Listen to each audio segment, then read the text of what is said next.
मूसा आपके 1 लाख के बीच में एक आदमी पापी है, दुआ मांगते रह जाओ, अल्लाह के यहाँ सुनवाई नहीं होगी। हजरत मूसा ने कहा कि अल्लाह कैसे मैं पता लगाऊं कि वो जालिम कौन है, पापी कौन है। कहा मुसाफा करो, जो पापी होगा उसका हाथ चिपक जाएगा। ऐसे ही हुआ, हजरत मूसा उसको रखवाया, काफी दूर में एक घोड़े पे बैठा करके रखवा दिए। जब ही मूसा हाथ उठाए 5 मिनट भी नहीं हुआ था कि बारिश बरसना शुरू हो गया। ये थी दुआएं। हजरत साद बिन अबी वक्कास नबी के साथी हैं, सहाबी रसूल हैं, मुस्तजाबुद्दावात हैं। यहूदी मजाक उड़ाता है कि हमारे पास पैसा है, हमने अपने बागात को सींच के कुएं के पानी से शराब कर लिया है, लेकिन तुम मोहम्मद के गुलाम हो, तुम्हारा खेत तुम्हारा बागात सूख रहा है। हजरत साद रोने लगे, आंखों में आंसू आ गया, कहने लगे अल्लाह अगर मैं तेरा बंदा हूँ और मोहम्मद की सुन्नत को माना है तो अल्लाह मेरे बागात को तो सैराब करके दिखा दे। हजरत साद बिन अबी वक्कास हाथ उठा के 3 मिनट भी नहीं हुआ था कि हजरत साद का बागात भर बदली छा गई, साद के बागात में पानी बरस के सैराब हो गया। हदीस बुखारी की है।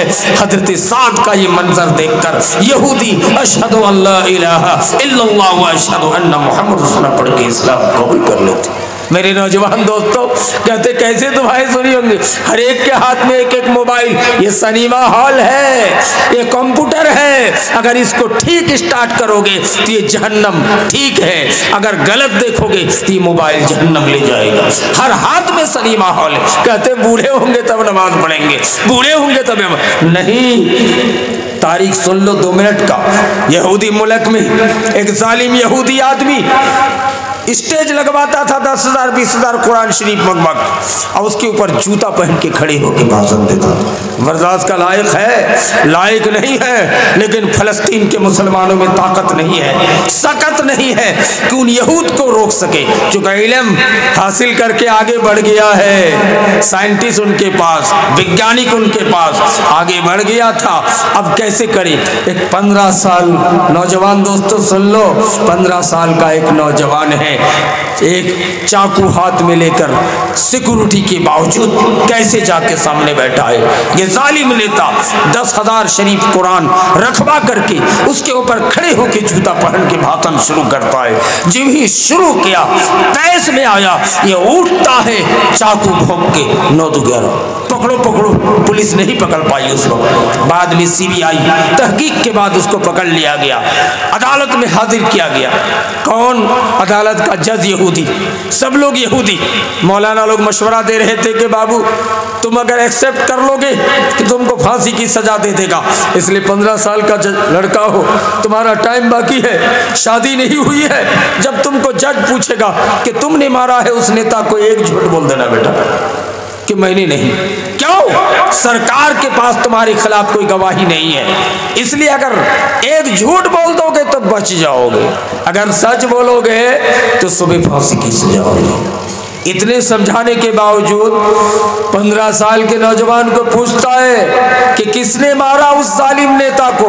का किस जालिम को जो 10,000 कुरान शरीफ रख के उसके ऊपर खड़े होकर जूता पहन के भाषणबाजी करता था?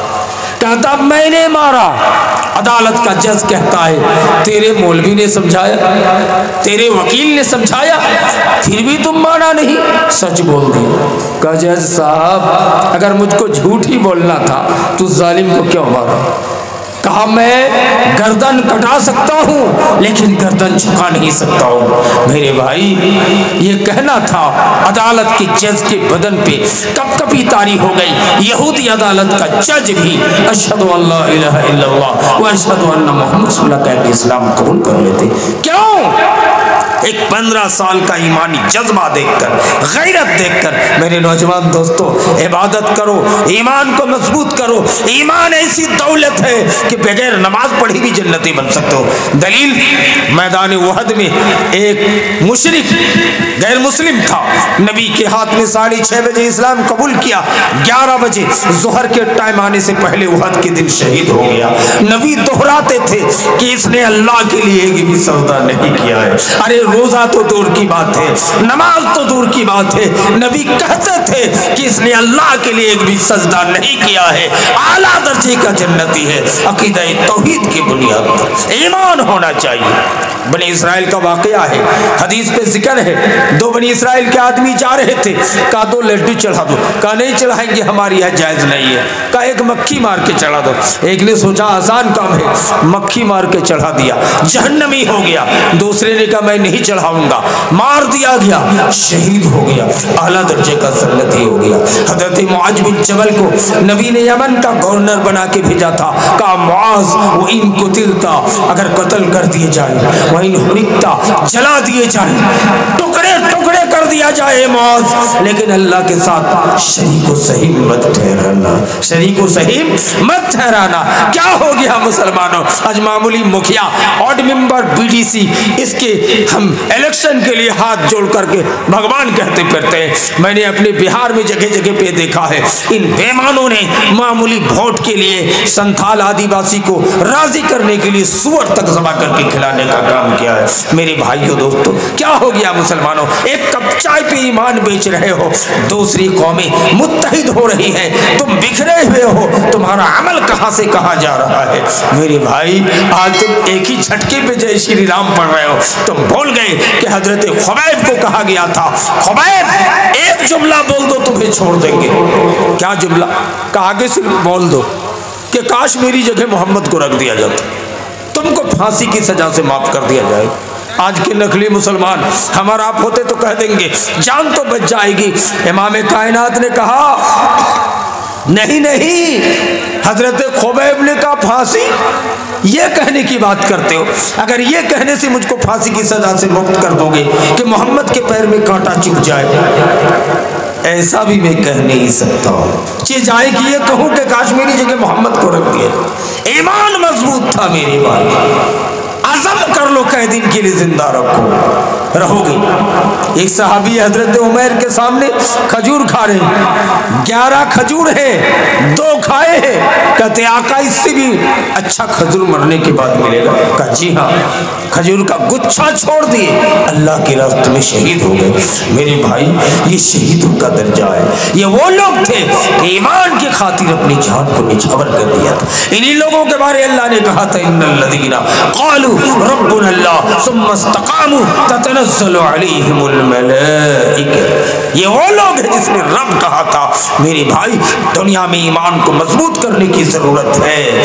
कोई हमें देशभक्ति से हटा नहीं सकता है, हम देश के ओरिजिनल भक्त हैं, लेकिन हमको शिरकिया कलेमात कोई कहलाएगा हम नहीं कहेंगे। गर्दन कटा सकते हैं, गर्दन झुका नहीं सकते। ईमानी गैरत करो। अगर मर जाओगे दोस्त, बेनमाजी हो, बेशराबी हो, कबाबी हो, लेकिन आपने अगर ईमान का ठोस साबित कदमी का सबूत पेश किया है कि मैं गर्दन कटा सकता हूँ, गलत सलत शिरकिया कलेमात नहीं बोल सकता हूँ, कसम खुदा की, वहीं से तुम्हारी जन्नत शुरू है, वहीं से तुम्हारे लिए जन्नत की हवा चला दी जाएगी। ईमान को मजबूत करने की जरूरत है। हक बातिल की लड़ाइयाँ हमेशा रही हैं, लेकिन मुस्लिम समाज ने सिबात कदमी का पेश किया है, सिबात साबित कदमी को पेश किया है। आप इसमें मजबूत से थामे रहे। खतीब आ चुके हैं, बेअदबी हो रही है कि चतुर्वेदी साहब आ चुके हैं। मैं आपको ये कहना चाहता हूँ कि दोस्तों, बुजुर्गों, मैंने बहुत सारी बातें, मुश्तरक बातें बताने की जसारत की है। आपको 2-3 पैगाम देने के लिए आया था। नंबर 1 पैगाम यह है कि अल्लाह के नबी ने कहा था कि इन्नल्लाह यरफ़उ बिहादिल किताबि अक़वामा, बेशक अल्लाह इस कुरान के जरिए से बहुत सारी कौमों को ऊंचा मकाम अता करता है। व यदअु बिही आखरीन, अब दूसरी बदतमीज कौमों को अल्लाह ज़लील खार कर देता है। हमें लगता है कि हम बदतमीज होने चले हैं। नबी की हदीस की कुर्बे क़यामत में मौलवी भी लालची हो जाएंगे और जालिम जाबिर हुक्मरान से पैसा लेने के लिए उनकी चमचागिरी करेंगे। आज हम चमचागिरी कर रहे हैं कि नहीं? जालिम जाबिर हुक्मरान के सामने शिरकिया कलेमात कह करके पैसा हासिल करने की कोशिश करते हैं। आज 90% मौलवी का हाल यह है कि कुछ तो निज़ामिया में पढ़ाते हैं, बाकी लोग रंग बिरंग की चोरियां करते हैं। कहेंगे कैसे? चिद्दा करके लाया, हड़प तड़प के खा गए। इनको हदीस भूल गए कि जो चंदा मांग के ताकत रहते हुए भीख मांगने के योग नहीं है, लेकिन हम भीख मांग के चुरा चुरा के सऊदी, कुवैत, दुबई से चंदा ला के खा लेते हैं मदरसा मस्जिद के नाम पर। कसम खुदा की उनके चेहरे पे गोश्त नहीं होगा। कयामत के मैदान में बहुत सारे लोग अलग अलग सिस्टम पे जमा किए जाएंगे।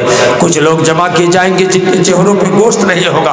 पूछा जाएगा ये कौन लोग हैं? का ये वो लोग हैं जो ताकत रहते हुए भीख मांग के खाते थे। हमारा हलाल ग़िज़ा खाने का एहतमाम नहीं है। क्या उलमा, क्या पब्लिक, हराम हलाल की तमीज़ खत्म हो गई। यतीम, अनाथ, गरीब, मिस्कीन के नाम पर पैसा लेकर के भिखारी आज मालदार हो गए। ये हदीस भूल गए कि नबी ने फरमाया इन तरल हुफातल औरातल एक दूसरी हदीस में सुम्मा, क्या मतलब इस हदीस का कि जिसको कल तक चप्पल अच्छा मुयस्सर नहीं था, जिसको कल तक अच्छा कपड़ा मुयस्सर नहीं था, हुफात, औरात, तंगदस्त, बकरी के चरवाहे, गुंगे, बहरे, गर्दन टेढ़े, जिनको कल तक औकात नहीं थी, नबी कहते कुर्ब क़यामत में अरबपति हो जाएंगे। यह ततअलूना फिल बुनियान, हो रहा है कि नहीं? कल तक पैसा नहीं था, आज अरबपति हो गए। नबी कहते इतनी दौलत होगी कि वो दौलत के जरिए घमंड करेंगे बिल्डिंग बनाकर। गुंगे किस्म के लोग, बहरे किस्म के लोग, गर्दन टेढ़े लोग, ये लोग घमंड करेंगे कि आओ ये दौलत है, दौलत आएगी कुर्ब क़यामत में। आज उलमा को भी तमीज़ खत्म हो रही है। एक टीवल 40,000 इंडियन भेजा जाता है, ये बेईमान 1500, 2000, 3500 रुपया भेजाता है। सारा पैसा खा के 4 व्हीलर में चल रहे हैं। चंदे में बोरियो आके 10,000 चंदा दे दिया। इस्ताहार में आइंदा साल 1 नंबर पे नाम है मेहमान खुसूसी, मेहमान खसखसी हजरत मौलाना तौहीद आलम सलफी। क्यों? इसलिए नाम दिया गया कि 10,000 चंदा दे दिया था, लेकिन पता नहीं है किसने यतीम, अनाथ, मस्जिद, गरीबों, मिस्कीनों का हक काट के दिया है, गरीबों का पैसा काटा है। कयामत के दिन नहीं बख्शा जाएगा। पढ़िए शेख सलाहुद्दीन मकबूल अहमद मदनी की किताब, मस्जिद बनाने की वजह से उलमा जहन्नमी हो गए। पूरे हिंदुस्तान का मौलवियों की स्थिति भी इतनी खराब है दोस्तों। चंदे में धांधली, गरीबों के साथ धांधली, यतीम, अनाथ, बेवा, मिस्किनों के साथ धांधली, जलसे में भी धांधली है। नबी ने कहा दावत तबलीग का काम करो फ्री में। चलो भाई फ्री में करेंगे तो कहाँ होगा, बाल बच्चे हैं। शरीयत ने कहा कुछ मुआवजा ले सकते हो, लेना चाहिए था हक्कुल मेहनत, लेकिन हमने फिक्स कर दिया है 90,000, हमने फिक्स कर दिया है 30,000, हमने फिक्स कर दिया है 40,000। क्या हो गया मुसलमानों? क्या ये कुरान हदीस को बेचकर खाना नहीं? जलसा कमेटी की भी बड़ी नाइंसाफी है। एक जाहिल मौलवी अगर कुछ समझा देता है उनको 90,000 दिया जाएगा। एक बड़े आलिम है, किताबों सुना रहा है, उनको 5,000 देने में भी इनका कलेजा फट जाता है। दोस्तों, नौजवानों, बिहार, झारखंड, बंगाल के नौजवान, एक एक हर आदमी को क़यामत के दिन पूछा जाएगा कौन सा मेयार अख्तियार किया था कि रब के कुरान जानने वाला शेखुल हदीस जानकार आदमी को तुमने 5,000 धराया था, एक जाहिल को 90,000 धराया था। यह कौन सा कसौटी था, कौन सा सिस्टम था? तुम भी पकड़े जाओ, लेने वाले तो अलग पकड़ेंगे। अल्लामा नासिरुद्दीन अलबानी जलसे में आए हैं, जमात के बड़े खतीब हैं, बड़े मौलाना मुहद्दिस गुजरे हैं, सऊदी आए हैं। जलसा कमेटी पैसा पैक करके दे रहे हैं, शेख अलबानी वापस कर देते हैं। कहा कि अलबानी गरीब आदमी है, लेकिन नासिरुद्दीन अलबानी ने कभी जलसा करके पैसा नहीं लिया है, किताब लिख के पैसा नहीं लिया है। मैं नहीं ले सकता, मुझे गरीबी की जिंदगी अच्छा है, गरीबी की जिंदगी बेहतर है। क्या हो गया हमें मेरे भाई, हम किधर जा रहे हैं? जैसी पब्लिक कहते जहन तो हर दाल भात और हमार कीर्तन है ना। कीर्तन करने आए पंडित जी तो रात भर किए थे, लेकिन एक गरीब के घर में 10 बजे रात को खत्म। कहा क्यों? कहा दाल भात में और कितना देर चलेगा, मीट भात खिलाते तो रात भर कीर्तन करते। कहते जहर तो हर दाल भात और हमार कीर्तन। तो जैसी पब्लिक है, जैसे रूह वैसे ही फरिश्ता आए हैं, जैसी पब्लिक वैसे मौलवी आ रहे हैं। बड़े आलिमों को हमने भुला दिया है। हिंदुस्तान में अभी भी लाखों की तादाद में अहले हदीस और देवबंदी के बड़े बड़े उलेमा मौजूद हैं। आज हमने उनको पाला ताक रख दिया है। रद्दी की टोकरी में घूमने वाले को उठा के आज हम ढो रहे हैं। किस वजह से? मेरे भाई, क़यामत के दिन जवाब देना पड़ेगा। इंसाफ करो, इल्म आओ, तालीम याफ्ता बन जाओगे तो हक को हक, बातिल को बातिल पहचान जाओगे, सारी जहालत खत्म हो जाएगी। इसलिए इल्म हासिल कराओ, बच्चों को साइंटिस्ट बनाओ, अज़म करो कि दिल्ली, बंबई, कोलकाता, रांची खटने के लिए नहीं भेजेंगे, बच्चों को तालीम देंगे, तालीम देंगे। तालीम के जरिए पूरी दुनिया में आगे बढ़ सकते हो। मेरे भाइयों, यही पैगाम जोशीला अंदाज में दे के जा रहा हूँ कि पैगाम रब्बुल आलमीन का पैगाम था, नबी कायनात की सुन्नत थी कि अल्लाह ताला इसके जरिए से कौम को इस कुरान के जरिए आला मकाम अता करता है और दूसरी बदतमीज कौमों को ज़लील खार जलील कर देता है। आज हमें जलील व खार करने की साजिशें नापाक हुकूमतें कर रही हैं। इसका वजह है कि हमारा अमल खराब हो चुका है। अल्लाह ताला से दुआ है रब्बे कायनात हम तमाम मुसलमानों को सुधरने, उस पर अमल करने की तौफीक अता फरमाए। अस्सलामु अलैकुम। मैं ज़्यादा बोल दिया, माजरत।